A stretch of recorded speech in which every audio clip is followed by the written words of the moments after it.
We got a lot of questions on gatherings. Um, so there is a provincial order by yourself, Dr. Henry, on the 50. Um, I understand from reading the media that some restaurants are planning to open very soon, should they be able to meet the requirements, the plan that they've submitted. And one of the features is to reduce their capacity by 50%. So we have in Kelowna, for example, in the media today, there's a restaurant that says they're going to open with all the social distancing, moving the tables and everything else. And they're going to have 75 people in the restaurant. So the question, the overall question, if you look at gatherings and all the questions I'm going to talk about here is, if the limit is 50 and you have restaurants, which we need, as you've frequently said, that you have your own favorite restaurants, does that mean that you can hold a social gathering of more than 50 in a place that has been approved for more than 50? So again, the example is the restaurant at 75. So when I ask you in a minute, I have a wedding here by Soup Dev that has 60 people. I'm not allowed to hold a gathering of 50 or more, but if I hold it in that restaurant that's been approved for 75, can I now have my wedding? Right? You see how this can be confusing for the general public. So please, if you can provide some clarity on this, because I know there's a lot of people out there that want to do gatherings, not only weddings, of course, but all our event organizers are struggling because the lack of events. And all the other parts of the economy are wondering if there are areas, just take an extreme, BC Place, for example, can hold tens of thousands of people. Are they also limited to 50 people, or can they submit a plan that would be approved by whoever that says, yes, you are following all the health protocols and therefore you can go ahead and do events subject to those health protocols, but it's over 50 people. So I'll just leave it there and get a general answer from you on that. There's a couple of things. The 50 people is about gatherings. It's not meant to be if you have the large hardware store or the large grocery that you have to limit it to 50 people. It's not for businesses. And there are some situations where restaurants would clearly be able to seat people that are above 50.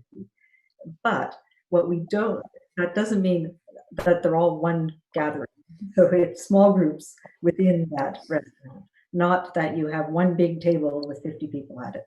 There may be one big table with the maximum of 6 or 10 people at them. So it is not meant to apply to businesses, but there are restrictions in numbers of people who congregate in a business, and you have to have that physical distancing between them.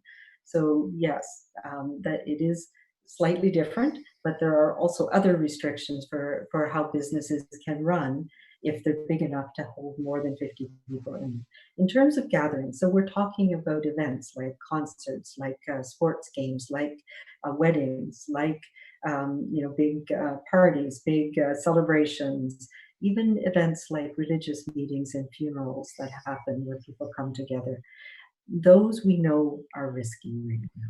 We know that there has been transmission quite extensively sometimes. We've had people in this country where we've had a birthday party where people have become sick. Many people have become sick and people have died. So those are the types of occasions right now that are risky. So they are absolutely under 50. So no, you can't have a wedding with 60 people in a restaurant all together like that, because you're putting your family at risk. And that's what we have to be aware of here.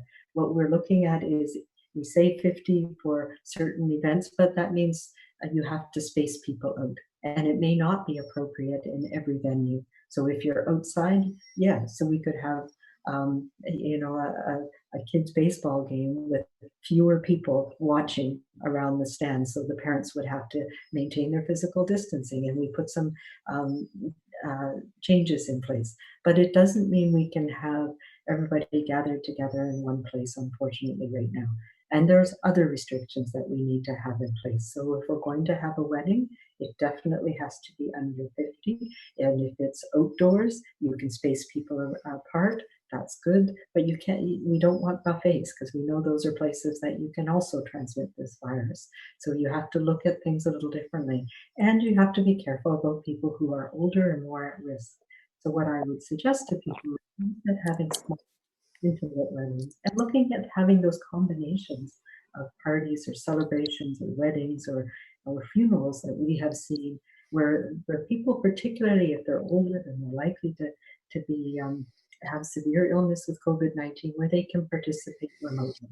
And there's many innovative ways we can do that. And I would love to be able to say that this is something that um, that we can get rid of at some point, but I don't see it happening, at least not this summer. So I think we need to start now about making plans about how do we have those small, intimate gatherings that protect our family, protect our communities. So I don't think I need to ask many of the other questions. I think you answered most of the questions on the gatherings with the one answer. But just to be clear, so before I skip to the next part, if a restaurant is approved for more than 50, again, 75 is the example, and they set up their tables so they're all separate as per the protocols. If I want to book the restaurant for one event, subject to them all sitting according to and being monitored by the restaurant management at the different tables, are you saying that no, that is not permissible if it's one group, like a wedding, for lack of a better example? I can't see a wedding where people keep their distance in a restaurant like that. So that's the issue. No, I think people have to use their dare I say common sense. You have to make those decisions for yourself. As a restaurant owner, if you can keep people separated so that you're protecting your staff as well as your customers, that's really important as well.